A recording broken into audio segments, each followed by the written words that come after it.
책을 통해 정치인의 삶과 발자취를 이야기하는 시간 오유경의 민생책방. 오늘은 광주시의원을 지낸 풀뿌리 정치인입니다. 민생 현장에서 일하는 그야말로 일하는 정치인 더불어민주당 조우석 의원입니다. 어서 오십시오. 네, 안녕하세요. 안녕하세요. 반갑습니다.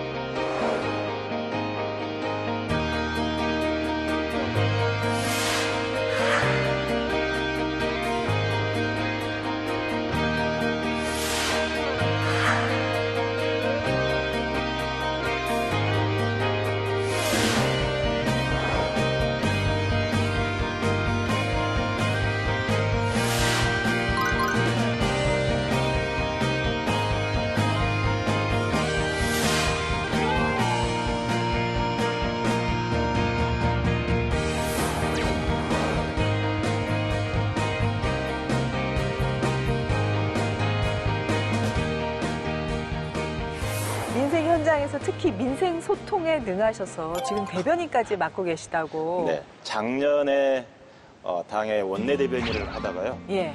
올해 대통령 선거 때 이재명 후보 대선 캠프에 대변인을 했었습니다. 예. 근데 대선에서 지니까 당이 비대위 체제로 바뀌었고 그래서 윤호중 비대위원장 체제 때 대변인 하다가 지금은 우상호 비대위원장 체제의 대변인을 하고 있습니다. 아니 재능 발견을 새롭게 하신 거 아니세요? 근데 목소리도 정말 발성도 좋으시네요. 감사합니다. 음성이세요. 그러게요. 정말요? 예. 고맙습니다. 제가 예.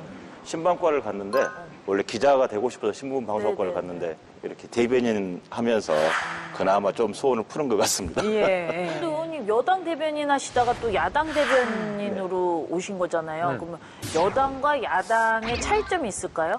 아무래도 여당의 대변인은 정책이라든가 국정운영 방향에 대해서 이야기를 한다면 야당의 대변인은 그것을 견제하고 감시하고 공격하는 역할을 하다 보니까 조금 더 좀 공격적인 성향을 가지게 되더라고요. 또 대변인 하려면 네. 이 대중들의 귀에 콕 박히는 이 문구, 촌철살인의 멘트 고민하지 않을 수 없는데요. 의원님께서는 어떠십니까? 참 마음 아픈 건데 콕 박히는 멘트는 좀 자극적인 멘트 그런 거잖아요. 정치가 저는 그렇게 가면 안 된다라고 생각을 해서 웬만하면 지 양을 하려고 생각을 하고 있습니다. 그래서 좀 공격적인 단어보다는 상생하고 협치할 수 있는 단어를 많이 쓰려고 하고 있어요. 예.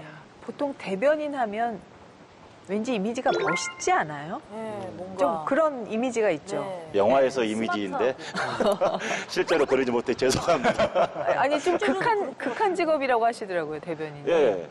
예전 대변인 하신 분들은 새벽 5시경에 일어나서 인터넷이 없을 때 신문을 전부 읽고 그 신문을 분석을 해서 지도부에 보고하고 뭐 그렇게 하셨다고 그러더라고요. 근데 네. 지금은 인터넷이 있고 그때그때 실시간으로 언론 동향이라는 것을 파악할 수 있어서 네. 과거에 비해서는 조금 더 낫죠. 그러시군요. 누가 이제 대변인이 되고 싶다. 뭐 될래야 될 수 있는 건 아니죠. 일단 국회의원이 돼야 대변인 되는 거 맞죠? 네.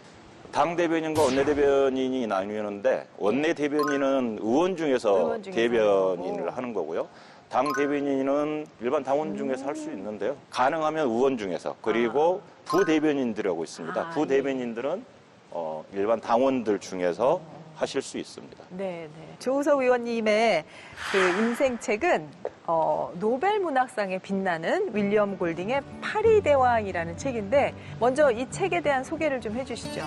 네, 이 책을 쓴 윌리엄 골딩은 2차 세계대전에 참전한 군인이기도 합니다. 네. 참혹한 전장의 모습을 보고 도대체 인간이란 무엇인가에 대한 깊은 고민을 했었다고 하는데요. 네. 전쟁이 끝난 후에는 교사로 일을 하면서 작품 활동을 해나갑니다. 이 책을 쓴 건 1954년.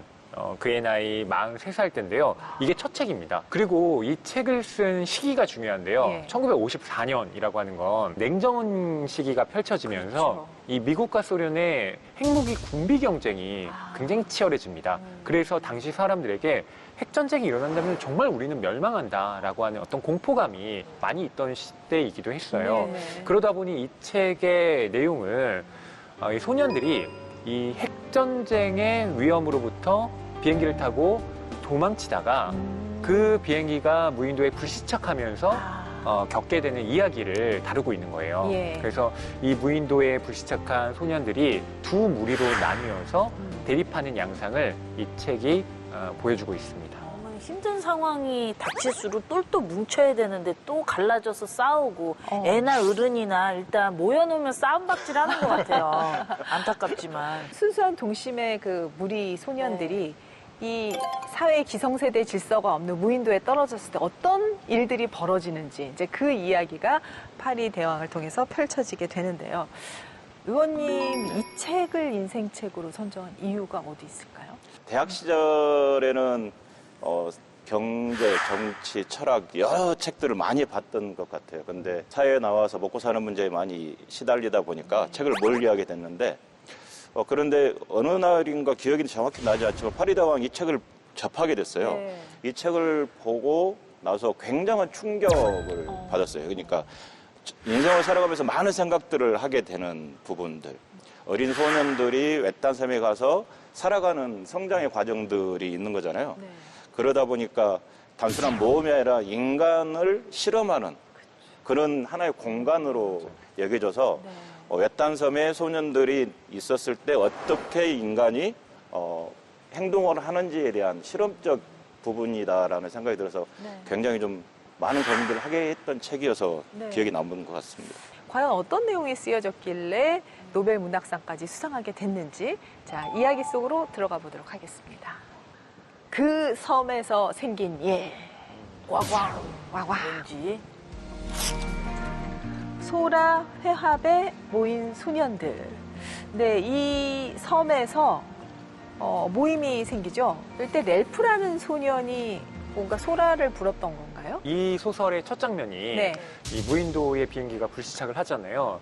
랄프라고 하는 소년과 또 그 자신은 정말 그 별명으로 불리기 싫은데 돼지라고 불리는 소년이 만나서 이야기를 나눠요. 그러다가 소라를 이제 발견하게 되는데 그 소라를 불어서 우리 말고 흩어진 다른 아이들을 좀 모아보자 네. 라고 하는 이제 제안을 돼지라는 소년이 또 하게 됩니다. 네. 그리고 랄프가 소라 피리를 불면서 사람들을 이제 모이게 하는 건데요. 그렇게 한 자리에 모인 소년들이 결국 이제 토론을 하고 우리가 지도자를 누구로 선출할 것인지 정말 민주적인 방식으로 자신들이 앞으로 어떻게 살아나가야 할지를 좀 고민을 하게 되는 거죠. 네.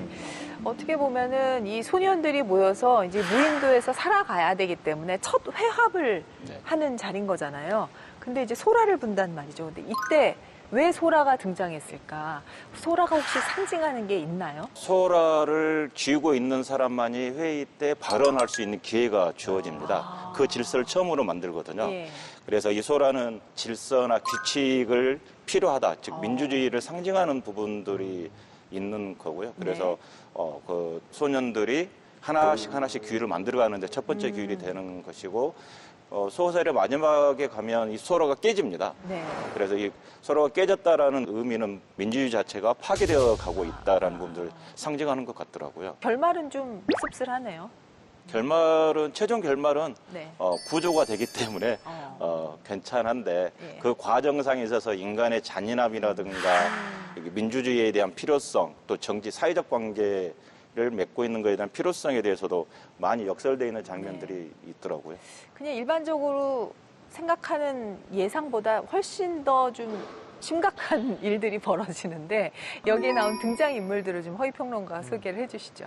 그러니까 먼저 여기에 모인 이 소년들이 예. 5살부터 12살 정도의 나이대입니다. 아유, 애기들. 네, 애기하네, 아직 정말. 애기들이죠. 네. 근데 이 랄프라는 소년은 그래도 연장자에 속하는데요. 네. 리더십의 자질을 갖추고 있고, 그래서 누가 봐도 지도자로서 손색이 없는 소년이라고 쓰여 있습니다. 그런데 제가 보기엔 좀 결점도 많아요. 네. 이를테면 여기에 나오는 돼지라고 불리는 그 소년이 네. 이름을 알려주지 않고 사실은 난 돼지라고만 불리지 않으면 돼 라고 했더니 막 놀려요 계속. 돼지 이러면서. 돼지라고만 안 부르면 되니까 돼지라고 애들이 놀리죠. 네, 그럴 근데 때는 그걸 애들 랄프가 또 같고. 주도해서 하니까 예. 아, 지도자가 왜 이래? 라는 생각을 전 하기도 했는데 네. 여하튼 그리고 이제 제가 언급한 이 돼지라는 소년은 말하자면 지식인을 상징하는 인물이라고 할 수 있어요. 그러니까 좀 몸은 병약하지만 언제나 날카로운 지성으로 네. 앞으로 일어날 일들을 예견하는 뭐 그런 타입의 소년이 있고요. 네. 그리고 잭이라는 소년이 있습니다. 랄프와 사사건건 대립을 합니다. 처음에는 랄프를 좀 따르는 것 같다가 네. 이제 독자적으로 자신의 행동을 하게 되면서 완전히 갈라서게 되고 나중에는 아주 큰 폭력 행위까지 저지르게 돼요. 어떻게 보면은 아이들의 이야기지만 이 안에 어른들의 세계가 반영됐을 수 있는 건데요.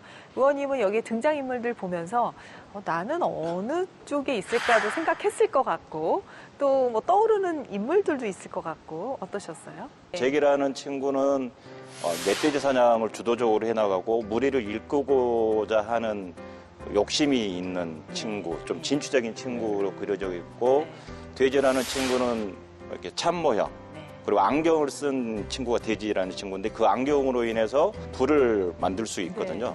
그래서 인간들에게 지혜, 불을 줬던 그 신호처럼 그런 느낌을 좀 주는 친구이고, 랠프는 약간 온화하면서도 우유부단하고 그러면서도 좀 계획적이고, 그리고 돼지의 이야기를 잘 듣고 그것을 어떻게 실현할 것인가를 고민하고 했던 것 같더라고요. 그래서 저 같은 경우 굳이 3명 중에 1명을 선택하자면 넬프형이지 않을까. 지식인. 아니, 지식인은 아니고. 지식인은 부분은 아니고. 리더십 있는. 리더십. 정치를 하다 보니 어떤 결정을 내릴 때 제가 혼자 결정을 내리고 진취적으로 가는 것보다 주변에 있는 사람들의 이야기를 많이 듣고 소통하고 그런 경우가 굉장히 많이 있어서 좀 비슷하다. 그리고 조금 현실에 만족하는 것보다는 앞날에 일어날 일에 대해서 미리 좀 예견하고 미리 대비하는 성격이 조금 있어서 네. 굳이 비유하자면 랠프 성격이 맞는 것 같아요. 의원님은 어릴 때 어떤 스타일이셨는지 궁금해요. 장꾸였을 것 같기도 한데 장난꾸러기 어떠셨어요? 전혀. 장꾸 아니었어요? 네. 모범생이셨고. 별명이 애늙은이였어요. 네? 애늙은이. 애늙은이. 말수도 없고 좀 이렇게 내성적이고 막 그래서 네. 애늙은이라는 별명으로 타인에 대한 배려 많이 하고. 어린데도. 아니 근데 막내 중에 막내시던데 9남매 중에 막내라고 제가 들었거든요. 맞습니까? 네. 저희 집이 담양 시골인데요. 네. 농사를 짓다 보면 예전에 농경사회는 가족의 수가 노동력의 수였잖아요. 그래서 저희 어머니 아버지가 그래서 많이 나셨나 모르겠지만 9남매죠. 우와. 5남 4녀. 그래서 9남매 중에 막둥이 9번째다. 네. 제가 오섭인 이유는 5째 아들이어서 오섭이다. 어른들께 그렇게 말씀드리면 어른들이 다 기억에 남고. 맞아. 아니, 갑자기 확 친근해지면서. 네. 네. 네. 아유, 우리 그래서- 막둥이 아니요. 뭐 막둥이 이러면서. 왔네, 5째 아들 왔네. 그렇게 말씀을 하시더라고요. 그래서 이게 또 어떻게 활용하는가에 따라 좀 다르더라고요. 아니 이랬습니다. 근데 그렇게 일을 해야 되는데 공부한다 그래서 대학을 보내놨더니 그러니까 학생 운동을 한다고 하셨을 때 부모님 어떠셨어요? 어머니가 연로하시거든요. 네. 아버님은 제가 재수를 했는데 85년도에 예. 재수할 때 돌아가셨고, 어머니가 저를 키우시고 형들이 저를 대학을 보내주셨는데 네. 학생 운동을 한다고 그래서 뭐 말리거나 그러지는 않고 조심해라. 너무 앞장서지는 마라. 라고 말씀하셨던 것 같고, 학교의 교수님을 저보다 더 많이 만나신 분이 저희 어머니. 아, 진짜. 막내 아들이 걱정되니까 집에 안 아이고. 들어오고 학교에서 먹고 자고 데모하러 다니고 네. 그때가 86년, 87년이니까 아주 데모를 날마다 했을 때고요. 그러네요. 집에는 거의 안 가고 그러니까 어머니가 오히려 학교 오셔서 교수님 만나고 학생들 만나고 막 그러셨던 것 같아요. 그래서 저랑 동기 친구들은 저희 어머니를 다 거의 다 아세요.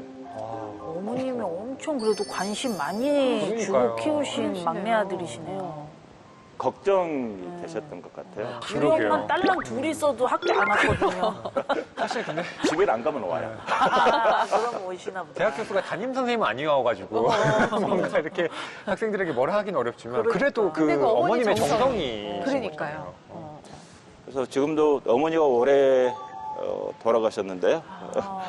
97에 돌아가셨는데 너무 죄송스럽고 그러죠. 다만 막내가 국회의원이 된 것을 알고 돌아가셨어요. 너무 좋아하셨겠다. 예, 너무 죄송스럽고 너무 고맙죠. 네, 네. 근데 뭐 학교를 졸업하고 나서 네.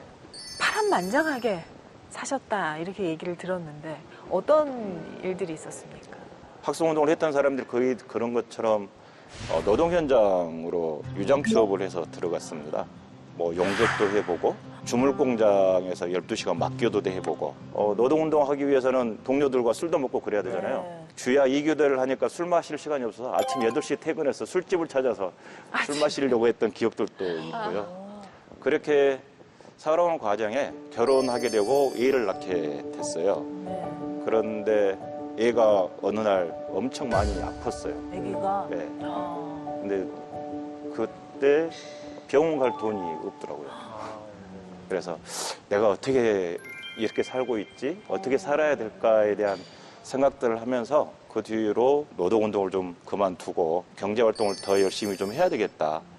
이렇게는 너무 힘들다라고 해서 그렇게 살았던 것 같아요.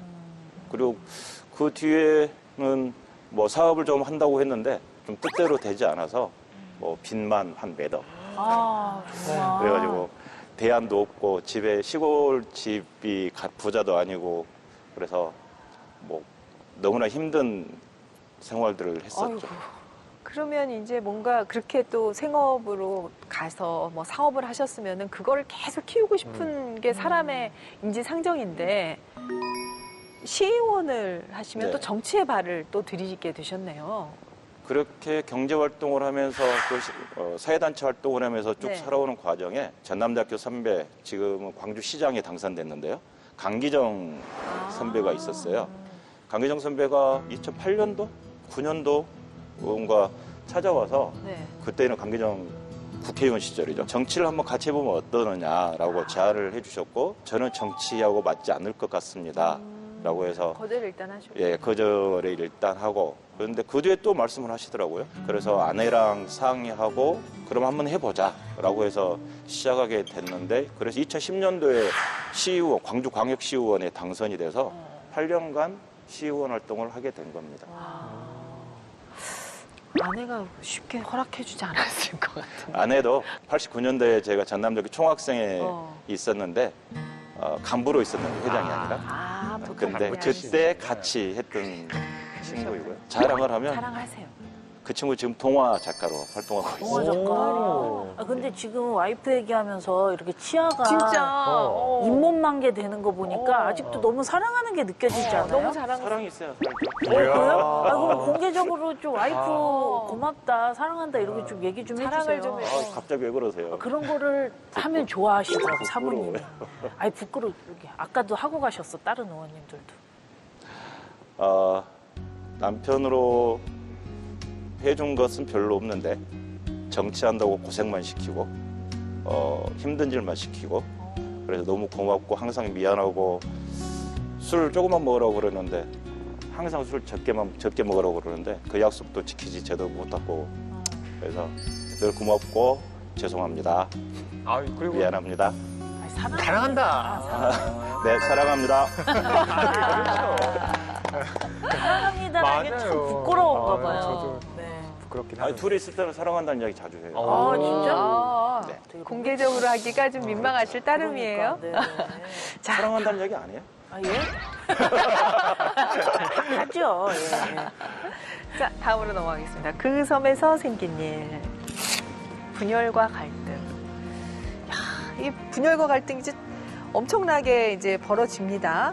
렐프가 리더가 되지만 아까 얘기한 대로 잭이라는 또 라이벌이 등장해서 렐프의 이제 지도 체제에 반기를 들게 되는데 그러면서 분열과 갈등이 생기죠. 예, 렐프가 지도자로 뽑히고 나서 네. 한 일이 나름대로 합리적이에요.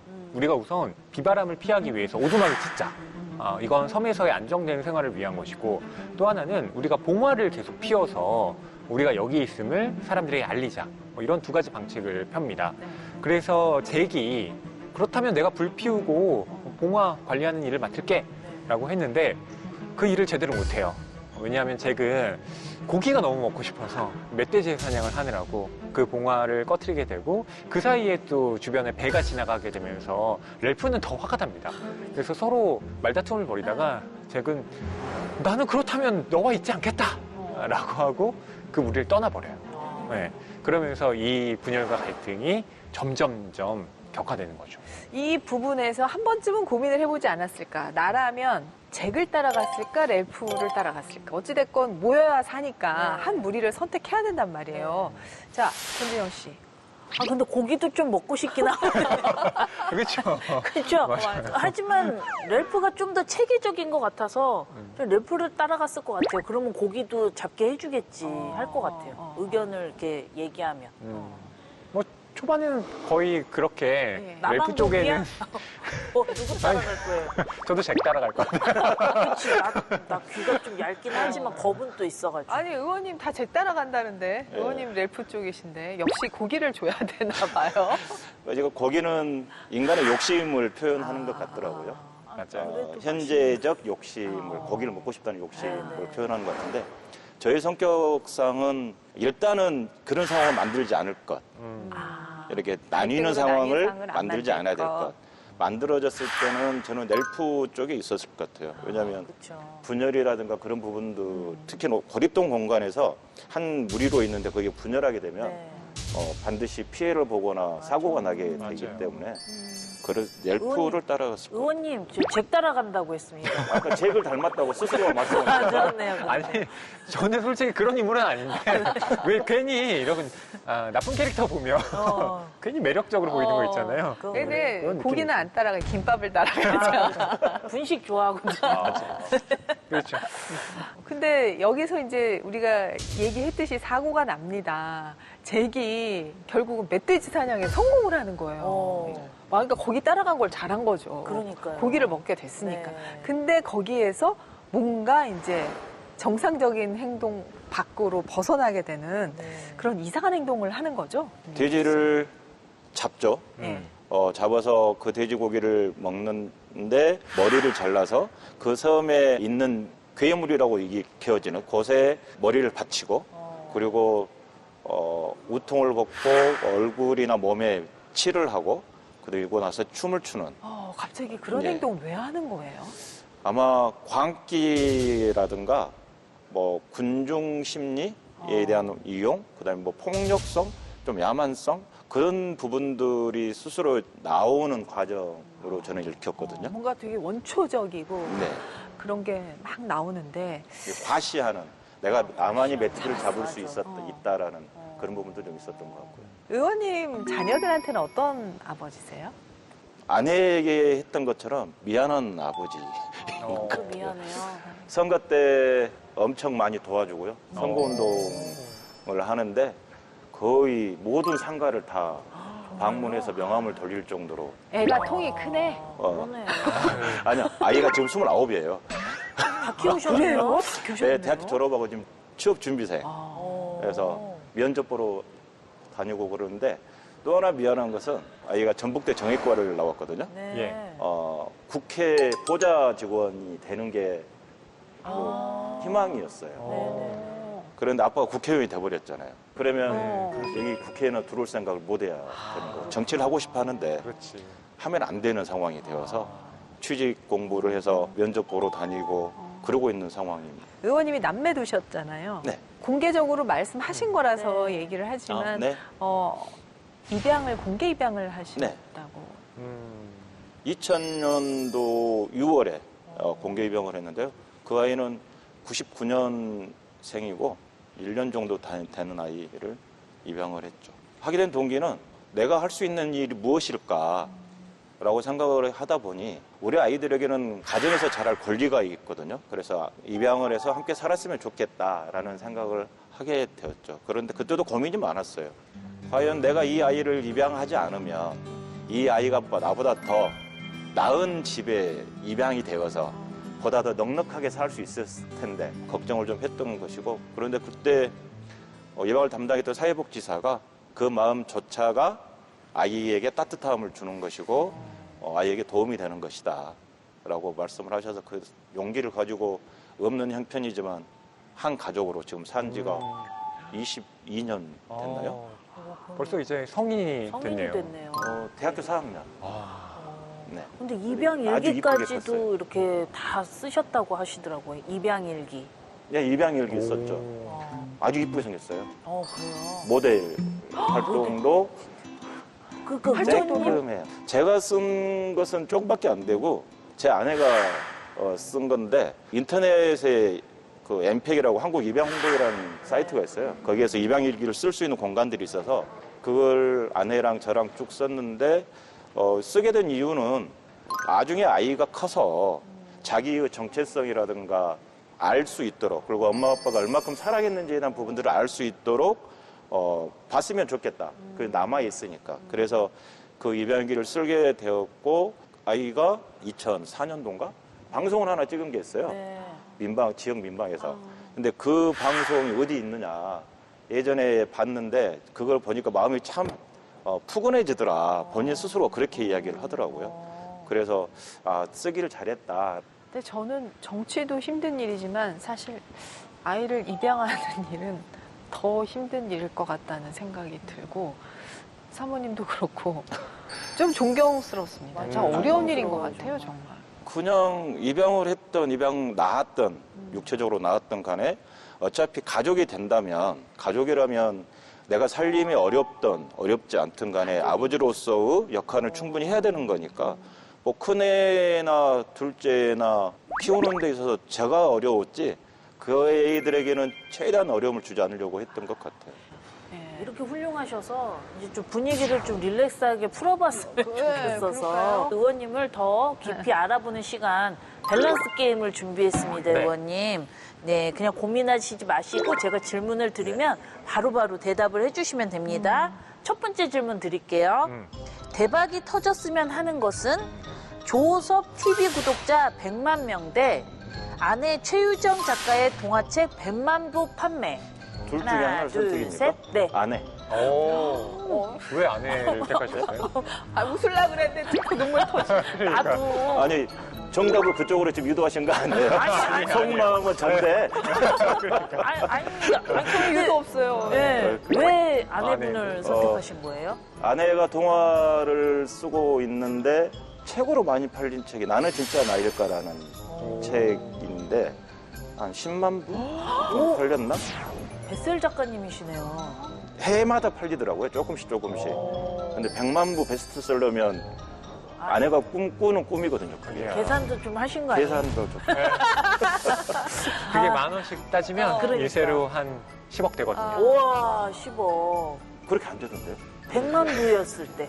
네. 그러면 100만 10만 부 부요. 팔렸으니까 단가 나오네요. 그것도 너무 잘하셨습니다. 10년에 거쳐서 팔린 거니까요.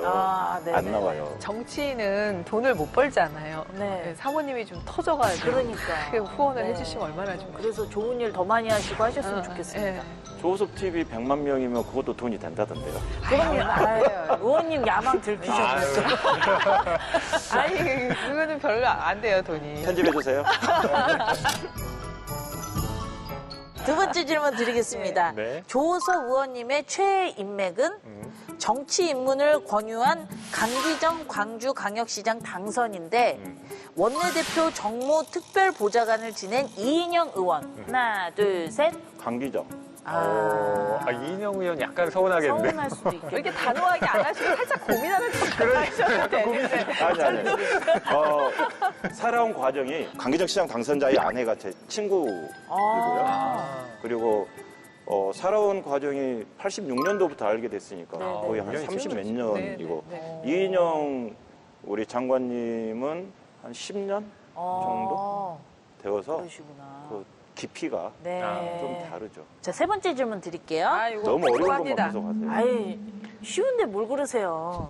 다시 태어난다면 잘생긴 국회의원 대 언변이 좋은 국회의원. 하나, 둘, 셋. 언변이 좋은 국회의원. 지금도 언변이 너무 지금 너무 좋으신데요? 아니요. 지금 이미 잘생긴 국회의원을 하고 있기 때문에. 왜요? 왜, 의원님, 오늘 제일 진짜. 크게 웃게 해주셔서 감사합니다, 정말. 아니, 왜 거짓말처럼. 아니야. 아니, 보통 잘생겨도 네. 본인이 이렇게 드러내놓고 말하기를 숨기거든요. 이렇게 하시는데 솔직하게 말씀해 주셔서. 솔직한 게 또 때로는 큰 웃음을 줄 수 네, 있어요. 네. 그러게요. 네.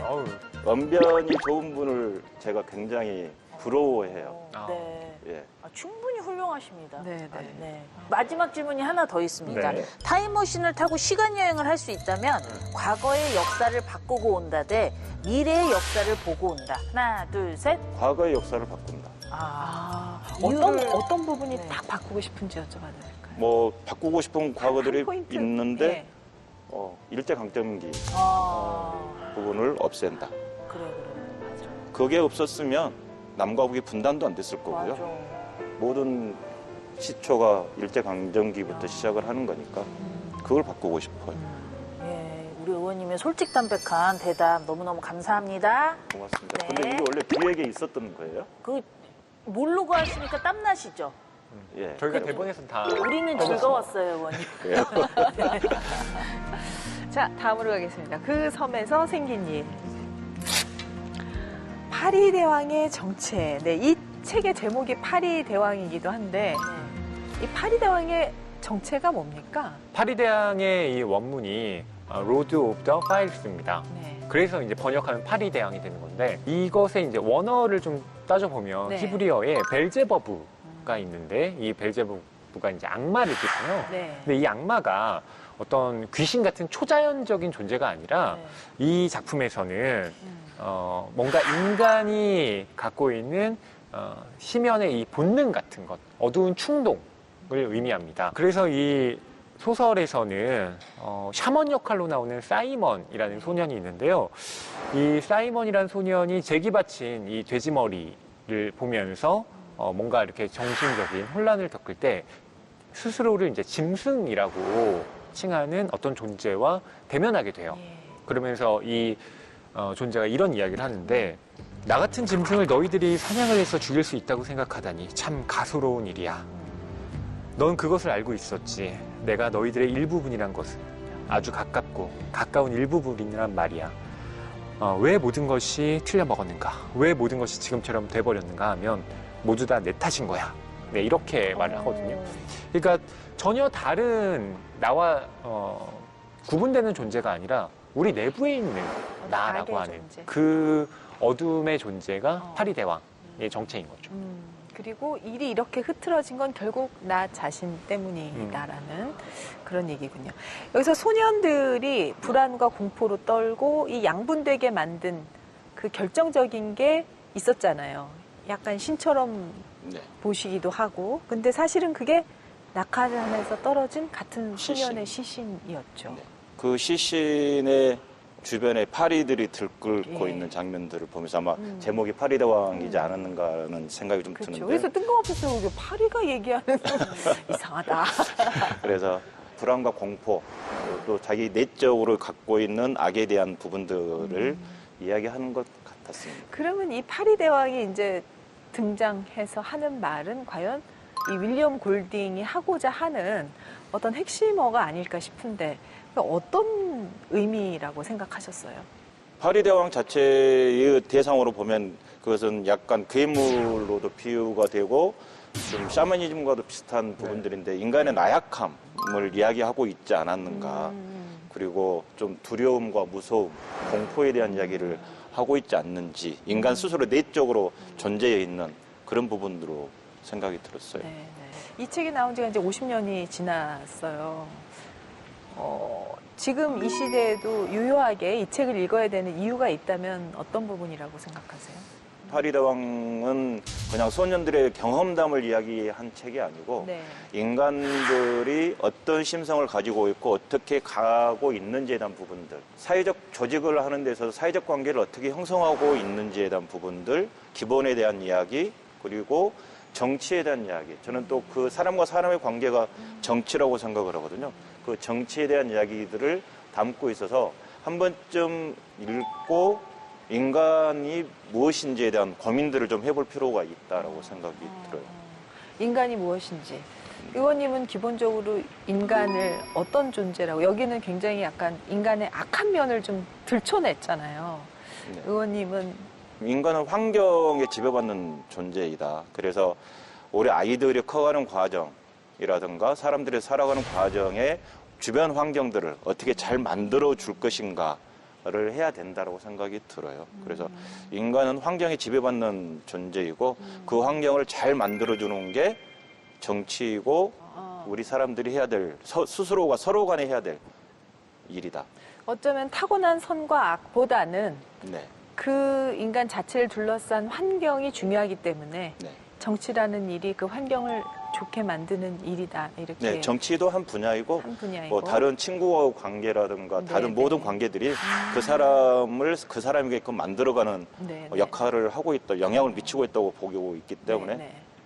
국회의원 임기를 전반기와 후반기로 나눈다면 이제 후반기에 들어오신 건데 이 후반기는 어떻게 의정활동을 하고 싶으시고 어떤 목표가 있으신지요? 전반기 때는 국토교통위원회 활동을 했습니다. 제 지역구가 광주 북구라는 곳인데요. 거기에 광주역과 호남고속도로가 있는데 광주역에 KTX가 진입하지 않고 있어서 거기가 텅 비어 있어요. 예. 그래서 광주역 주변을 어떻게 활성화시킬 것인가에 대한 고민들을 하고 있고, 그러기 위해서 국토교통위원회 활동을 했고, 후반기에도 아직 그 문제 해결이 안 돼서 광주 지역에 있는 국회의원들께서 양해를 해주셔서 네. 국토교통위원회 활동을 할 생각이고요. 제가 시의원도 해보고 국회의원 해보고 지금 하고 있잖아요. 그러고 그다음에 사업도 해봤고 국회의원 할 때가 제일 바쁜 것 같아요. 일주일에 한 번씩 광주 지역구를 왔다 갔다 해야 되고요. 토요일, 일요일은 지역에 있는 주민들 만나 뵈야 되고, 네. 서울에서는 공청회나 토론회나 각종 회의나 모임이나 그거 다 참석을 해야 되고, 그러다 보니까 국회의원, 제 인생에서 국회의원 지금 하고 있을 때가 가장 바쁜 시간을 보내고 있는 것 같습니다. 정치를 하다 보니 그런 생각이 좀 들더라고요. 제가 하고 싶은 일을 하는 게 정치가 아니고 국민이 원하는 것을 대신 해주는 게 정치다는 생각이 좀 들고, 그러면 국민이 원하는 것이 무엇인지를 듣기 위해서는 항상 소통하고 경청하는 자세를 해가는 것이 가장 기본으로 필요한 정치다라는 네. 생각이 들어서 후반기 때도 많이 듣고 경청하는 자세로 일을 해나가려고 합니다. 우리 진영 씨 의원님 만나본 소감이 어떠셨어요? 좀 생각지 않게 감동받은 부분이 있어가지고 뭐냐면 아까 전에 말씀하시는 게 이제 자녀분들 키우는 게 힘들지 않았냐라는 질문에 내가 힘들었지 걔네는 아마 힘든 거 몰랐을 것이다. 최선을 다해서 키웠다라고 말씀하셨잖아요. 그렇게 좀 우리 국민들도 이렇게 자식 키운다는 생각으로 고생 안 시키고 이렇게 좀 살 수 있게 도와주셨으면 좋겠습니다. 죄송합니다. 그렇게 하지 못해서. 아니 이제 그렇게 해달라고요, 네. 의원님. 의원님이 더 고생하셔야겠네요. 그래. 아니 더 고생하면 안 되는데. 아니 이제 사모님이 좀 대박 내는 걸로 그러니까요. 계속 베스트셀러 작가로. 네네네. 허위평론가 이 책을 한 줄 평 해주신다면요? 네, 이렇게 하겠습니다. 우리의 진면목은 자연 상태에서 드러난다. 저는 제 진면목 보여드리기 싫거든요. 그래서 이 법과 문명사회라고 하는 것을 얼마나 잘 지켜나가야 하는지 그에 대한 소중함을 새삼 일깨워준 책이었습니다. 의원님 시청자 여러분께 이제 늘 대변인 하시듯이 한 말씀을 좀 해주십시오. 오늘의 대변인 논평. 정치가 국민들의 아픈 곳을 낫게 해주고 좀 어루만져주고 그렇게 해야 되는데 국민들께 실망만 시켜드리는 정치가 이어지고 있어서 더더욱 죄송합니다. 그럼에도 불구하고 정치는 반드시 필요합니다. 내 주변의 환경을 만드는 것, 모든 것의 시작점과 모든 것의 끝나는 점은 모두가 다 정치와 연관되어 있다고 생각을 하거든요. 그만큼 정치가 중요합니다. 그 정치를 제대로 할 수 있도록 하기 위해서는 우리 국민들께서 항상 관심을 가져주시고 회초리도 좀 때려주시고 어루만져도 좀 주시고 그러셨으면 좋겠습니다. 막둥이 5번째 아들 조오섭 인간에게 오늘 감동받은 시청자분들 많으실 것 같은데 정치인 조오섭으로도 큰 감동 많이 주시기를 앞으로 기대해보고 또 응원하겠습니다. 감사합니다. 예, 함께해 주셔서 고맙습니다. 감사합니다. 고맙습니다. 감사합니다.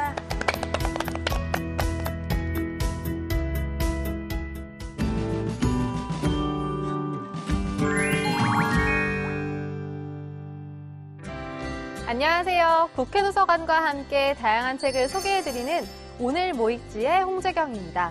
오늘은 각계 전문가의 도서 리뷰를 만나보는 코너 금주의 서평과 최근 화제가 되고 있는 책도 놓치지 않고 준비했는데요.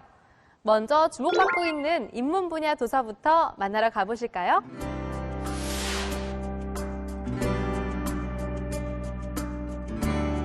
첫 첫 번째로 소개해드릴 책은 최혜원 교수의 책 휴랭 머랭입니다. 언어학 박사 최혜원 교수는 신조어, 외래어, 언어 유희, 암호 등 여러 가지 언어 현상을 분석 대상으로 삼아 체계적인 언어의 작동 원리를 설명합니다.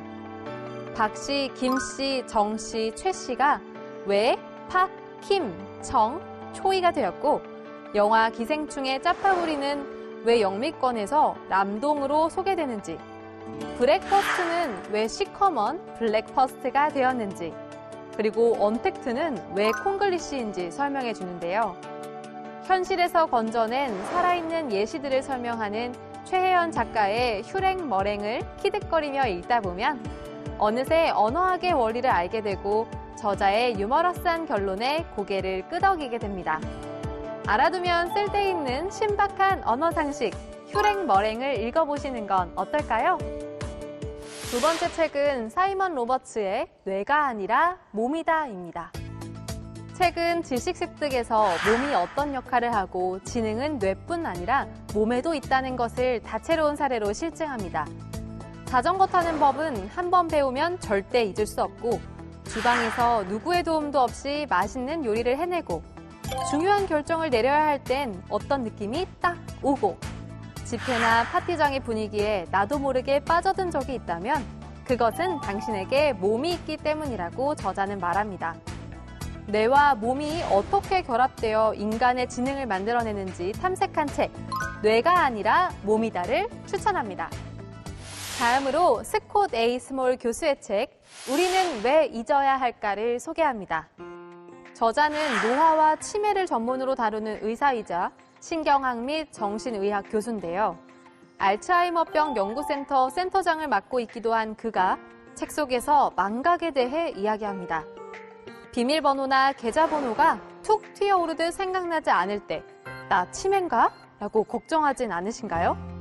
저자는 망각이란 기억을 잘하던 뇌에 갑자기 생긴 문제가 아닌 뇌가 우리를 살리기 위해 발동하는 정상적인 과정이라 말합니다. 스콧 A 스몰 교수는 너무 많이 기억하면 고통의 감옥에 갇힌다 라며 정서적 행복을 위해 또 인지가 형성되기 위해 망각이 필요하다고 말합니다. 공포와 분노, 불안과 강박, 편견, 외상 후 스트레스 장애 등의 끝없이 고통받는 뇌에 허락된 단 하나의 선물, 잊기. 기억보다 중요한 망각의 재발견. 책 우리는 왜 잊어야 할까를 읽어보시는 건 어떨까요? 다음은 독서의 길잡이가 되어줄 전문가의 책 리뷰를 만나보는 시간, 금주의 서평입니다. 이번 주에는 어떤 서평이 준비되어 있는지 한번 알아볼까요?